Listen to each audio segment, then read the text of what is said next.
Hey, it's Sophia and I'm going to show you how to make revision cards for Paper 1, Question 3, AQA GCSE English Language. If you'd like some more help revising, head over to GCSEEnglishSuccess.com. To start, I'm noting down at the top that this question's worth 8 marks and it should take you between 10 and 12 minutes depending on how long it takes you to read the extract. For this one, you're going to need to read the entire extract.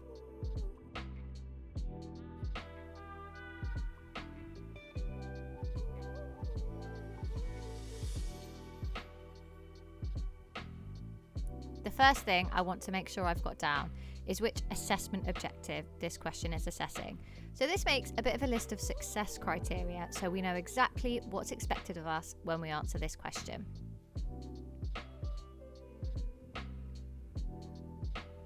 Now, structure is all about how the entire text works as a whole.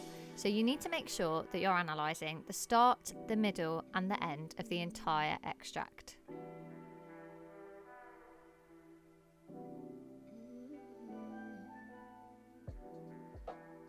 So in this box, I'm writing a list of things it might help you to consider when you're reading the text and you're looking for structural techniques.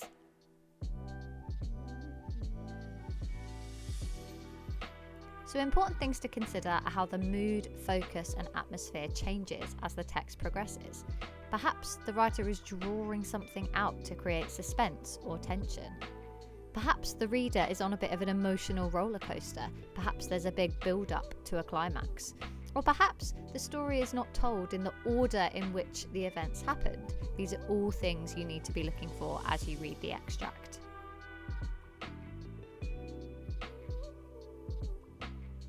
Now in this box, I'm writing some sentence starters for you.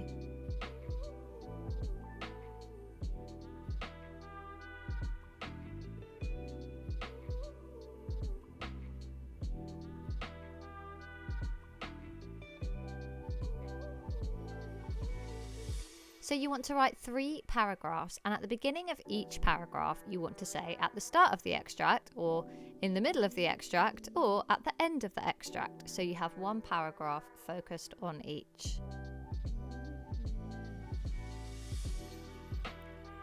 Then you can explain the structural features you spotted at the start, middle or end, and how they affect the story or the reader.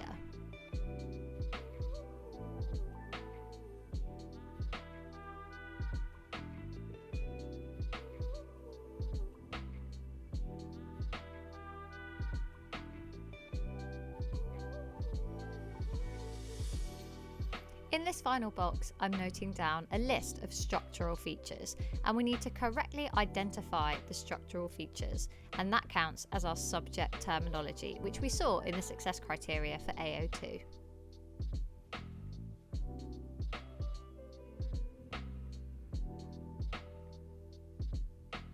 So a trap lots of people fall into is they get language and structural techniques confused. It's really important to make sure that you know the difference. So make sure you learn the subject terminology for structure and for language. So think about, is there a cyclical structure? Does the story start and end in the same way somehow? How does the focus shift, and how does the writer sort of zoom in and out, a bit like a movie camera? You can also consider from whose perspective the story is told, as well as where the writer is creating suspense and tension by withholding information from us.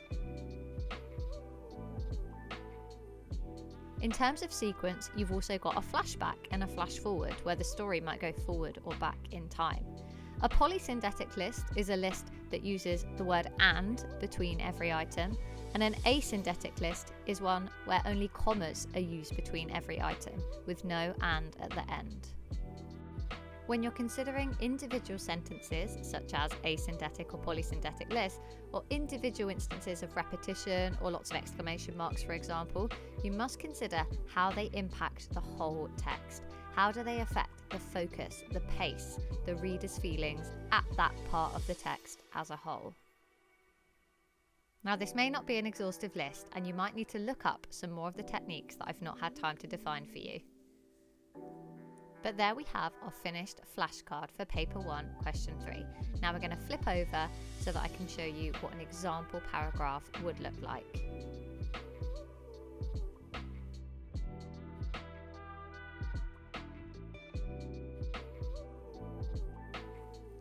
So here is an example question, but the good thing about this is that the question is pretty much exactly the same on every single exam paper. It's how has the writer structured the text to interest you as a reader?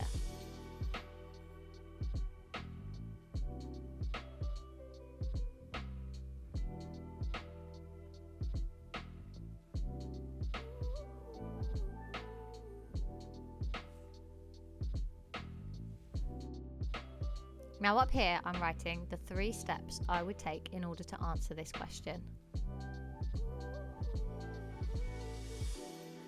The first one is to double check in the question, which will tell you whether this extract is from the start, the middle or the end of a text. And it's important to know that, because if you've said that the extract ends on a cliffhanger and that the whole story therefore ends on a cliffhanger, then that would be incorrect if this extract is indeed from the beginning of a whole book, because if you were reading the whole book, the reader would eventually find out. Then I divide it roughly into 3 sections for the start, the middle and the end, and annotate any structural features I can see. Then I would write 1 paragraph on the start, 1 on the middle and 1 on the end.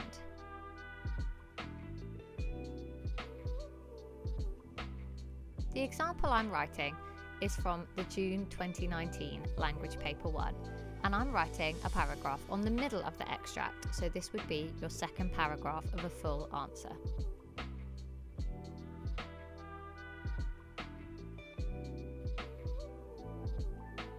Here I've started by making a point about the middle of the extract. I've said at this point it's the climax of the story.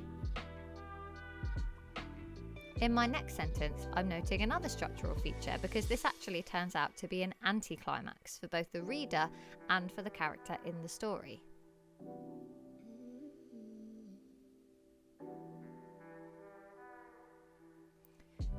I'm kind of highlighting the fact that there's a bit of a cycle of disappointment, that you think, oh, things are finally about to start to get better for the character, but no, it's the same miserable situation once again.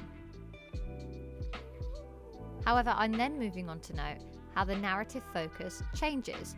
We were focusing at this point in the extract just on the road. However, now it's changing to the lights of houses, little squares of yellow, and I've included a quote there so it's clear which part of the extract I'm referring to. Now I'm analysing the effects of this shift in mood.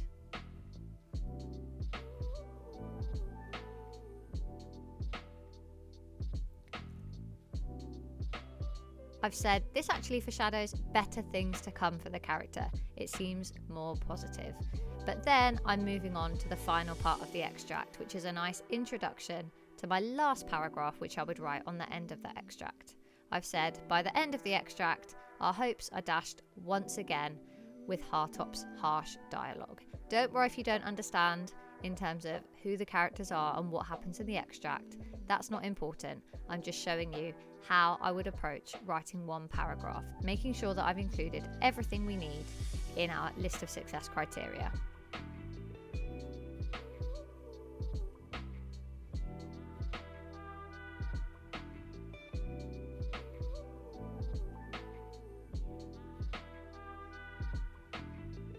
Now all of these green bits you can see are the examples where I'm referring to the start/middle/end of the text. Here of course it's all in the middle.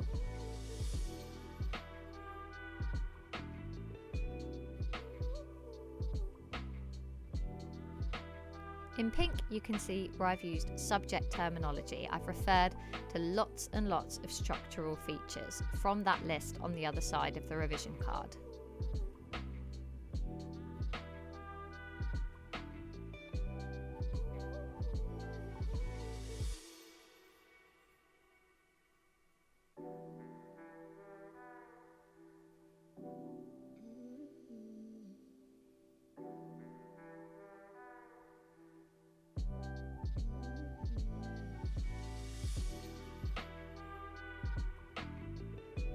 and then you can see where I've analysed the effects of these structural features.